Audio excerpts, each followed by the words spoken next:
योगी जी और मोदी जी ये दोनों लोग किसानों के विरोधी हैं। मैं यहाँ की जनता से भी अपील करता हूँ कि इस बात को समझें। आज एक कंडीशन हो गया कि ज़मीन अगर चली जाएगी, या तो किसान आत्महत्या करके मर जाएं, या तो जहर खा लें, या तो अपने आप को फांसी लगा लें। एबी न्यूज़ की टीम इस समय कोनी गांव में है और यहाँ पे आप देख सकते हैं कि बड़ी संख्या में किसान एकत्रित हुए। मैं चाहूँगा थोड़ा सा कैमरे को रोल कीजिए ताकि पता चले कि यहाँ पे कितनी संख्या में किसान आए हुए हैं। किसानों की कुछ मांगे हैं, कुछ मुद्दे हैं। सरकार एक तरफ विकास का ढिंढोरा पीट रही है, उधर से दूसरी तरफ देखें तो किसान परेशान हाल इधर उधर धरना प्रदर्शन करने को विवश हैं। इसी मामले को लेकर के यहाँ पे गोरखपुर ज़िले में स्थित कोनी गाँव है ये, जहाँ के ये सारे किसान आए हुए हैं। आइए हम लोग किसानों से ही बात करते हैं। कैमरा हम चाहेंगे कि पीछे लाएं ताकि इन किसानों को दिखाइए आप कि ये कौन लोग हैं, कहाँ से आए हैं और क्या चाह रहे हैं। कहाँ से आना हुआ है? हम कोनी से बोल रहे हैं। दिग्विजय सिंह। कितनी ज़मीन है आपकी जो सरकार अधिग्रहण कर रही है?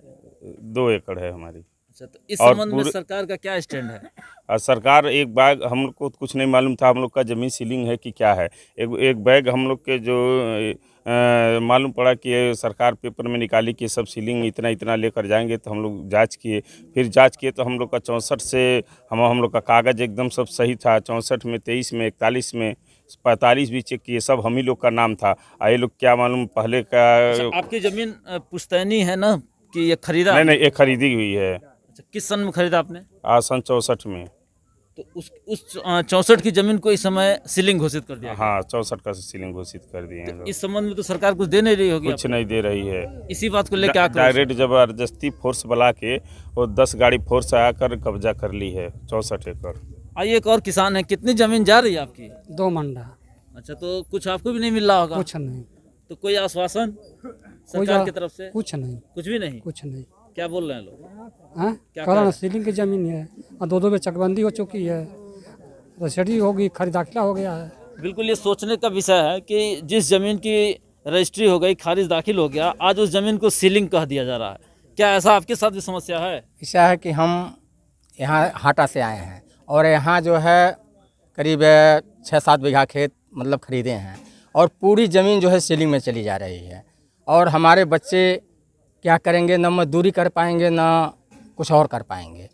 तो अब हम सरकार से क्या कहें और क्या मतलब जनता से कहें कि सरकार जो है हमें न कुछ दे रही है, कुछ पैसा भी दे देती तो हम ज़मीन कहीं ले लेते। यही मूल विषय है और यही पीड़ा है कि आपकी पूरी जमीन ऐसे ही फ्री में चली जा रही है। घर भी चला जा रहा है, मकान भी चली जा रही है। पूरी उनकी सरदार की पूरी छावनियाँ और ज़मीन हम लिए थे और वो पूरा निकल जा रहा है। बिल्कुल। हाँ, बताएं क्या कहना चाह रहे हैं? पूछिए। इसी संबंध में जो किसानों की समस्या है उस बारे में आपका क्या कहना है? कहना यही है कि कोनी की जितनी भी भूमि बता रहे हैं सीलिंग की है, सच्चाई है कि सीलिंग की है ही नहीं। नहीं, अगर प्रशासन कोई बात कह रहा है तो बिना एविडेंस और प्रूफ के तो कह नहीं रहा होगा। उनका जो भी एविडेंस है फर्जी है, झूठ के अलावा। जिम्मेदारी पूर्वक की बात बोलिए, क्योंकि बिल्कुल जिम्मेदारी ऑन रिकॉर्ड आप बात कर रहे हैं। बिल्कुल जिम्मेदारी के साथ मैं बोल रहा हूँ कि उनका जो भी है फर्जी है। अगर वो दस्तावेज देखें तो उसमें कोनी की एक भी ज़मीन सीलिंग की नहीं है। अगर जो सीलिंग की भी होगी वो सड़क के किनारे होगी जहाँ पे बिल्डिंगें बन चुकी हैं। मतलब आप ये बताना चाह रहे हैं कि ये सीधे सीधे शासन और प्रशासन जबरदस्ती है। एकदम सही है आपकी बात। शासन और प्रशासन हम लोगों की ज़मीन, किसानों की ज़मीन जबरदस्ती छीनना चाहता है और हम लोगों को भूमिहीन बनाना चाहता है। कितनी है ज़मीन आपकी? हमारे 2 एकड़ ज़मीन है। तो उसका एक भी रुपया मिलने वाला? 1 रुपया नहीं मिलना है, हम लोग भूमिहीन हो जाएंगे। ये बड़ा डर है, किसानों को सता रहा है कि जिस ज़मीन को उन्होंने काश्तकारी के रूप में खरीदा, रजिस्ट्री कराया, सरकार को रेवेन्यू दिया, टैक्स दिया, आज वो ज़मीन ऐसे ही चली जा रही है। क्या आपकी भी ज़मीन जा रही है? जी, मेरी ज़मीन जा रही है। मैं राम सकल गुप्ता हूँ। माननीय जो वर्तमान सांसद यहाँ रहे, इस समय वर्तमान मुख्यमंत्री भी हैं, उन गंवाई देखिए वो सब कुछ जानते हैं, वो हमें भी जानते हैं। और पिताजी ने वो ज़मीन लिए, हमको होश नहीं है। मेरी उम्र लमसम 60 साल हो गई। पिताजी ने वो ज़मीन के लिए थे, नौकरी से रिजाइन दे के आए थे। 3 रुपया मजूरी एक दिन के था। उस समय उस ज़मीन को ख़रीदा गया था और वो ज़मीन अब सीलिंग में जा रही है। सरकार का कहना ऐसा है, सरकार का कहना है कि जब 2-2 बार हम लोगों को चकबंदी लगा, वही सरकारी मुलाजिम आए, वही सरकारी लोग आए, सन 60 में चकबंदी लगाए, सन 90 में चकबंदी लगाए, तब वो सीलिंग नहीं था।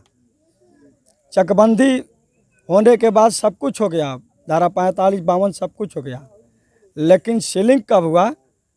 जब बीजेपी की सरकार आई तब सीलिंग हुआ। बिल्कुल ये मतलब कहीं ना कहीं झोल दिख रहा है कि जो इस तरीके से इतना परिश्रम करके ज़मीन खरीदा हो, आज उसकी ज़मीन ऐसे ही 3 रुपया मजदूरी पिताजी करते थे चटकल में नौकरी, और उन्होंने रिजाइन मार कर आए थे तो 2 एकड़ खेती लिए थे और 2 मंडा मैंने लिया था। वो सब ऐसे ही सरकार फ्री में चाहती है। फ्री में। चलिए आप हमारे साथ बने रहें। हाँ सर जी, हमारा यह कहना है कि हमारे पिताजी ने 64 में जो ज़मीन यहाँ का मतलब 4.5 एकड़ उनके मतलब हिस्से में है वो लिए थे। 64 के बाद चकबंदी लगी यहाँ पर, 89-90 में लगी, 18 तक सर जी कोई समस्या नहीं था। इधर सरकार ने डायरेक्ट हम लोगों के खाते पर, घाटे पर नहीं, इससे होता है ना कि गांव में 4-5 जगह ज़मीन है तो 4-5 जगह वो घाटा होता है, हमारे खाते पर सीधे सीलिंग का मतलब हमारे गांव के लोगों के, सारे लोगों के खाते पर 200 लोग हैं, उनके खाते पर पोस्ट कर दिया। और खाते पर से हटा करके इधर जो ज़मीन उन्होंने 60 एकड़ लिया है पुलिस प्रशासन के नाम से, PSC के नाम से, अब उनको उन्होंने ट्रांसफ़र कर दिया। हम लोग CRO साहब से लेकर के हाई कोर्ट तक गए, हमारे लोगों की कोई आवाज़ सुनने के लिए। अच्छा, ये कब से आप लोग दौड़ भाग कर रहे हैं ज़मीनों को बचाने के लिए? सर 18 से हम लोग दौड़ रहे हैं। और हाँ 18 से मनो 18 में कागज़ में हमारे जब दिखाई दिया तो शुरुआत में लेखपाल वगैरह ने कुछ मोटिवेट। लॉकडाउन का दौर रहा तब से आप 2 साल तो ऐसे ही निकल गया। उसके बाद आप सक्रिय हुए। हाँ, और इधर देखिए सर जी, पुलिस प्रशासन को ला करके हमारे खेतों में उन्होंने पिलर गड़वा दिया। जो लोग रोड पर दिखाई दे उनसे पूछा जाता है तुम कहाँ जा रहे हो, तो जो लोग झूठ बोलते थे कि हम बाजार जा रहे हैं, उनको जाने दी। जो ये कह दिया हम जा रहे हैं अपने खेत, उनको जगदीशपुर पुलिस चौकी पर 5-5 लोगों को बैठा दिए ले जा करके ज़बरदस्ती, और उसी के डर से कोई अपनी आवाज़ नहीं उठा रहे हैं। और आज हमारी ज़मीन में पिलर गड़वा दिए, एक भी पैसा मुआवजा नहीं। हमारे क्षेत्र के मतलब ये जोगी जी हैं, हम लोगों ने उनका झंडा उठाया है। हम लोगों के गांव में जा करके उन्होंने, 1 मिनट भैया रुकिए, हम लोगों के गांव में जा करके, नहीं भैया ये उनका नहीं है, ये भगवान श्री राम का है, उनका हम नहीं उठा रहे हैं। हाँ, अरे नहीं, ये हमारे भगवान श्री राम। ठीक है, आप अपने विषय पे ही रहें। हाँ, तो आज तक उस ज़मीन होल्ड कर लिए, इधर रोज़ पिलर गड़ रहा है, रोज़ पैमाइश हो रही है, एक पैसा देने के लिए तैयार नहीं। यही कि आपका नसीब दे रहे हैं, नजीर दे रहे हैं। कुसमी में सरकार ने, यही जोगी जी हैं, बनटंगियों की मजदूरी, वो उनकी लड़ाई लड़े, उनको क्या क्या नहीं, उनका कुछ नहीं था। उनको मकान दिए, आवास दिए, वो बिजली दिए और जूनियर स्कूल बनवा दे रहे हैं। कहिए कि बनटांगियों के लिए हाँ। योगी जी भगवान बनकर के आए, और जिनकी कोई नागरिकता नहीं थी उसको नागरिक बना दिया। हाँ, उनको नागरिक बना रहे हैं।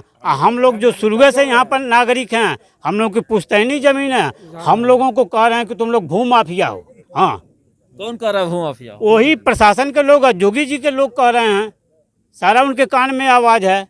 वो हम लोग की, हमारे गांव के भैया गए थे, चाचा के हमारे गए थे, इनको उनसे हटा दिया गया। कोनी के लोगों की कोई नहीं सुनी जाएगी, कागज़ लेकर के बाहर कर दिया गया। कितनी ज़मीन है आपकी?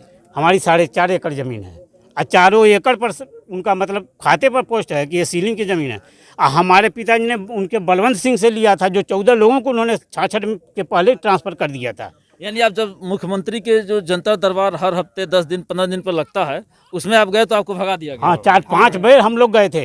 हाँ, नहीं, बाबू भी गए थे, ये भी गए थे, हम गए हैं। हमारा नाम राम प्यार गुप्ता है। जब कागज़ लेकर के गए तो डीएम ने कागज़ ले लिया, छीन लिया हाथ से। तो हाँ, तो कहा डीएम का कागज़ चल जाएगा जोगी के पास। कहनी अरे बाप हो बाप, जोगी के पास नहीं जाएगा, यह कागज़ चल जाएगा कबाड़ में। हाँ, क्यों, आपको भरोसा नहीं था कि वो मुख्यमंत्री उसकी सुनवाई करेंगे? नहीं, जब कागज़ छीना गया तो सब जो अधिकारी ये थे वहाँ, तो वो कागज़ कहाँ उनके पास चौंपी। बाबा जी से यही अपील है, हमारी मार्मिक जो अपील है, हम लोग एकदम भुखमरी के कगार पर हो जाएंगे, दाने के लिए तरस जाएंगे, हमारी पीड़ा को आप पहुँचाइएगा। एक बात मैं कहना चाहता हूँ, कुछ क्षेत्र के नेता या विधायक हो चाहे जो भी लोग हों, कुछ लोग यह बात उनके सामने कहने के प्रयास किए। ठीक है, मैं जहाँ तक अंदर की जानकारी हमको है, कुछ लोग जो क्षेत्र के नेता हैं माननीय योगी जी से कहना चाहे कि कोनी की ज़मीन ऐसी है, तो उन्होंने तुरंत ऑन स्पॉट जवाब दिया कि कोनी की बात मत करो तुम लोग। फिलहाल क्या सत्यता है ये तो सरकार और प्रशासन के लोग ही जानते हैं, लेकिन इतना ज़रूर पता है कि पूरे तरह से किसान मानसिक और शारीरिक रूप से पूरी तरीके से त्रस्त हैं। कुछ आप बोलना चाह रहे हैं? जी सर, क्या कहना है?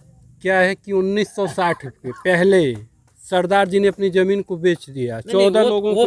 मेरी बात समझिए, वो प्रकरण मैटर समझिए। 1960 के पहले जब सरदार जी ने 14 लोगों के नाम किया, चकबंदी चल रही थी, जाकर 64 में उन लोगों का नाम चढ़ा। तो सीलिंग एक्ट तो 60 में आया और 60 के पहले वो बेच चुके हैं, तो पहली बात तो सीलिंग है नहीं। और जिन लोगों के बिका 1971 में आया है, आपको थोड़ा सा में आया है, उत्तर प्रदेश में, केंद्र की मैं बात कर रहा हूँ, केंद्र सरकार ने जब लागू किया। अभी प्रदेश का तो इनका छोड़िए, तो अभी केंद्र की बात हमेशा बार बार कर रहे हैं। दूसरी चीज़, जब 14 लोगों के नाम से यहाँ के किसान जो लिए, और यहाँ कोनी के जो किसान हैं मजदूरी करके, उन्हीं सरदार के वहाँ कुदाल चला के हल जोत कर एक एक पैसा पाई जोड़कर कोई 10 कट्ठा, कोई 5 कट्ठा, कोई 1 बीघा ज़मीन खरीदा। आज उसी ज़मीन पे पीढ़ी दर पुश्त लोग खेती करते आ रहे हैं। आज एक कंडीशन हो गया कि ज़मीन अगर चली जाएगी, या तो किसान आत्महत्या करके मर जाएं, या तो जहर खा लें, या तो अपने आप को फांसी लगा लें, या तो भूखे मरें, क्योंकि उनके पास जीने का कोई दूसरा जरिया नहीं बच रहा है। और ये सरकार, शासन और प्रशासन के लोग कान में तेल डाल लिए हैं कि क्या किए हैं। उन लोगों को चिल्लाते रहें, किसान रोते रहें, उस दिन पोजीशन ले लिए उन लोग। किसान की बात कहीं नहीं सुनी जा रही है। और जो भी किसान 2-4 हज़ार रुपया अगर रखे भी हैं किसी भी कारणवश, तो कोर्ट में जाकर देकर चले आए हैं।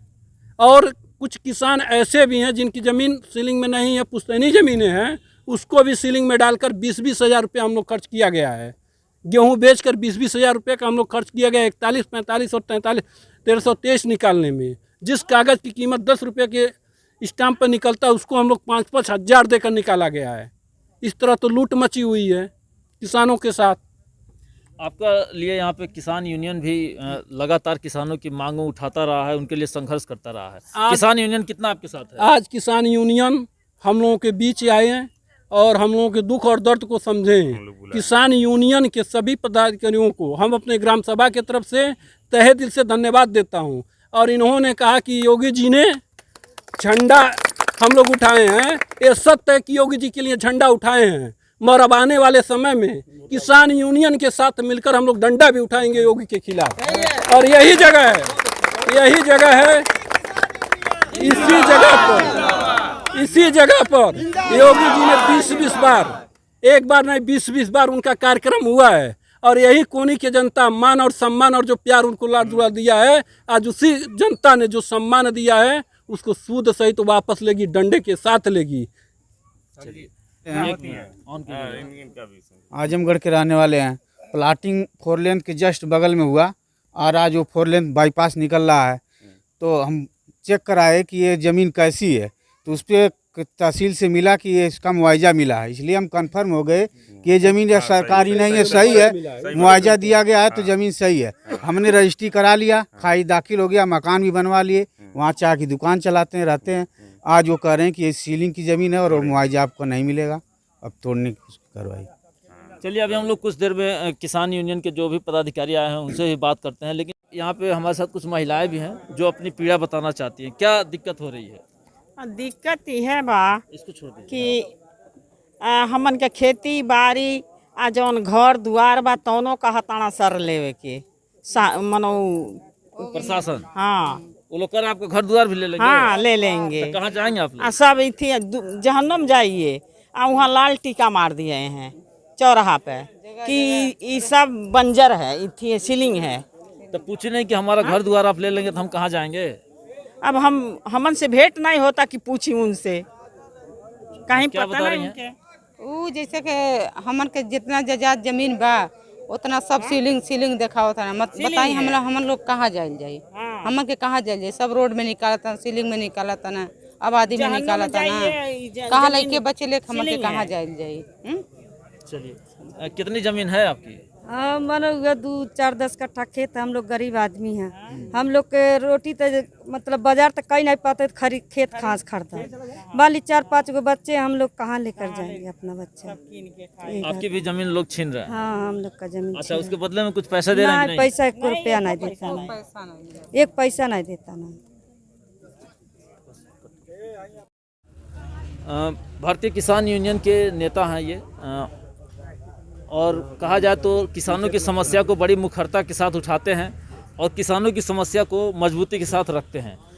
क्या कहेंगे, चूँकि किसान आप पे बड़ा भरोसा जता रहे हैं? किसान भरोसा जता रहे हैं तो मैं उनके साथ उनकी लड़ाई लड़ने के लिए एकदम कंधा से कंधा मिलाने के लिए तैयार हूँ। और कुछ भी हो जाएगा तो योगी आदित्यनाथ जी को, जो हमारे मुख्यमंत्री हैं, उनको यह ज़मीन किसी कीमत पर नहीं दी जाएगी।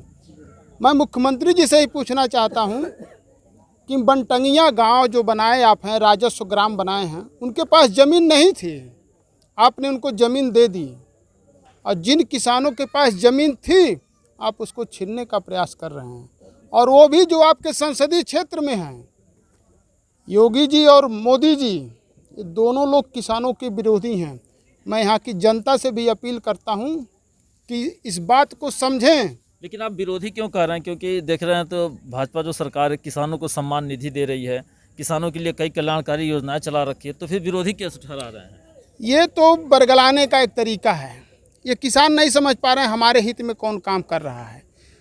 1 साल से ज़्यादा भारतीय किसान यूनियन और संयुक्त मोर्चा के बैनर तले दिल्ली में जो किसानों के जो कानून इन्होंने पास किया था, अगर वह कानून लागू हो गया होता तो आज नौबत जो आ रही है, ये नौबत नहीं आती। किसी काम के किसान नहीं रहते, ये सरकार अपने आप ले लेती, किसी न किसी व्यापारी को दे देती। ये किसान, भारतीय जनता पार्टी तो व्यापारी है, किसान है, सरकार है ये नहीं है। मेरी नज़र में भारतीय जनता पार्टी जो है, ये व्यापारी है, ये व्यापार करने आए हैं। लेकिन लोग तो खुश हैं, कह रहे हैं रामराज है, आज़ादी का अमृत महोत्सव मना रहे हैं, अमृत काल में जी रहे हैं। यही तो नहीं समझ पा रहे हैं इनको, किसानों को। इसीलिए तो गांव के लोगों को पढ़ाने लिखाने की व्यवस्था सरकार नहीं कर रही है। 2000 रुपये में ये खुद फले फूल रहे हैं बढ़िया से, उसी पे सरकार के कामों से मस्त हैं। प्राइमरी स्कूलों को बंद कर दिया जा रहा है, जिससे इनके बच्चे न पढ़ पाएँ, होशियार ना हो पाएँ। तो ये सरकार ऐसे ही काम कर, मंदिर बनवा रही है, चलो दिन भर ढोल पीटो, वहाँ दर्शन करो, दान करो, और इनके राजा बने रहें। ये व्यापारी जैसा काम कर रहे हैं। मुख्यमंत्री जी जो उत्तराखंड से यहाँ आए हुए हैं महंत बन के, इनको ऐसा काम नहीं करना चाहिए। अगर ये अपने संसदीय क्षेत्र में, अपने चुनाव क्षेत्र में इस प्रकार का काम कर रहे हैं, तो यह भारतीय किसान यूनियन समाज इनकी घोर निंदा करता है, इनकी सरकार की घोर निंदा करता है। मैं तो ये समझता हूँ कि जो अभी उत्तर प्रदेश में सरकार चल रही है, इसको तो कहीं से इसके बातों का जवाब देने लायक नहीं है। ये तो अराजकता का माहौल पूरे प्रदेश में पैदा की है। बुलडोजर की बात चल रही है। आप पत्रकार हैं, आप किसानों को समझना चाहिए कि जब आप सरकार का विरोध करेंगे तब आपकी ज़मीन नापी जाएगी। ये कैसी सरकार है? ये कौन से कानून में लिखा है? जनता से मैं अपील करना चाहता हूं कि इस भारतीय जनता पार्टी को आने वाले 24 में उखाड़ के फेंक दें, नहीं तो आप किसी काम के नहीं रह जाएंगे। 2000 रुपया अभी जो आपको मिल रहा है सम्मान निधि, हो सकता है चुनाव जीतने के लिए बढ़ा दें। मैं आपसे खुद सवाल करना चाहता हूं जनता से कि अभी जब योगी आदित्यनाथ उत्तर प्रदेश सरकार का चुनाव था, तो इन्होंने मजदूरों को श्रम कार्ड बनवा करके 1,000 रुपये भेजे थे। कहाँ है वो? भेजना चाहिए ना। तो इस देश की बातें आपके सुनने के बाद ऐसा लग रहा है कि सरकार का जो भी स्टैंड है किसानों के हित में, वो कहीं से आपको हित नहीं दिखाई दे रहा है। कहीं से हित नहीं है। गोरखपुर में ज़मीनों की कमी है क्या? फैक्ट्री लगाने के लिए ज़मीनों की कमी है इस देश में? ये उपजाऊ भूमि को क्यों नष्ट किया जा रहा है? 250 एकड़ ज़मीन ही आपके खुटान में पड़ी हुई है, वहाँ जाके बटालियन बनाओ। बताओ, यह सरकार जो आज तक गुंडे मवाली काम करते थे, यह सरकार खुद गुंडा मवाली हो गई है। इस सरकार को मैं गुंडा मवाली से ज़्यादा कोई तरजीह नहीं देना चाहता हूं। भारतीय किसान यूनियन इसके लिए घोर संघर्ष करेगी। अगर ये किसान यहाँ के नहीं भी साथ देंगे मेरा, तो मेरा दायित्व है, मैं किसानों का प्रतिनिधि हूँ, मैं संगठन चलाता हूँ, संगठन में काम करता हूँ, संयुक्त मोर्चा का अंग हूँ। किसी भी कीमत पे इस जमीन को जाने नहीं दिया जाएगा। आपके साथ है सर। दूसरी बात, जो अधिकारी कर्मचारी हैं, अभी 2020 तक 22 तक नामांतरण होने का काम हुआ है। कैसे हुआ है, किस कानून से हुआ है, कौन से कानून की परिभाषा आप बता रहे हो माननीय योगी आदित्यनाथ जी? आप तो सरकार नहीं, एक महंती भी करने लायक नहीं दिख रहे हो मुझे। और इतने बड़े उत्तर प्रदेश की सरकार को आप चला रहे हो, एकदम पूरे प्रदेश में गुंडे जैसा माहौल बनाए हुए हो। जो आज तक हमारे लोग कहते थे अतीक अहमद गुंडा हैं, लोग कहते थे अंसारी गुंडा हैं, लेकिन मुझे तो ऐसा लग रहा है कि सबसे बड़ा गुंडा अगर कोई है तो मुख्यमंत्री जी हैं हमारे, कि वो अपने क्षेत्र को क्यों नहीं समझ पा रहे हैं। जनता, सरकार का काम है जनता को सहूलियत प्रदान करना, जनता को गड्ढे में नहीं डालना। अगर 60 से यहाँ के लोग काबिज हैं और नामांतरण होता आया है, 2-2 बार चेकबंदी हो गई है, तो कौन से कानून में है बता दें योगी आदित्यनाथ जी। और मैं किसान भाइयों आपको समझाना चाहता हूँ, बताना चाहता हूँ कि जो भूमि अधिग्रहण के बाद मुआवजा का सिद्धांत जो कांग्रेस ने 2013 में बनाया था, वो भारतीय किसान यूनियन महेंद्र सिंह टिकैत के अथक परिश्रम के बाद बना था कि आपके सर्कल रेट का 4 गुना दिया जाए। लेकिन इस सरकार ने सितंबर 22 में उसको परिवर्तन कर दिया है। अगर आपकी ज़मीन का मुआवजा भी देगी सरकार तो सिर्फ सर्कल रेट से देगी। चलिए सर, चैनल से बात करने के लिए धन्यवाद। लेकिन इतना तो ज़रूर है कि समस्या बहुत ही गंभीर है। सरकार को पूरी मजबूती के साथ ठोस तरीके से और सही रास्ता अपनाते हुए लोक कल्याण की दिशा में क्या बेहतर हो सकता है, उस पर स्टैंड लेना चाहिए।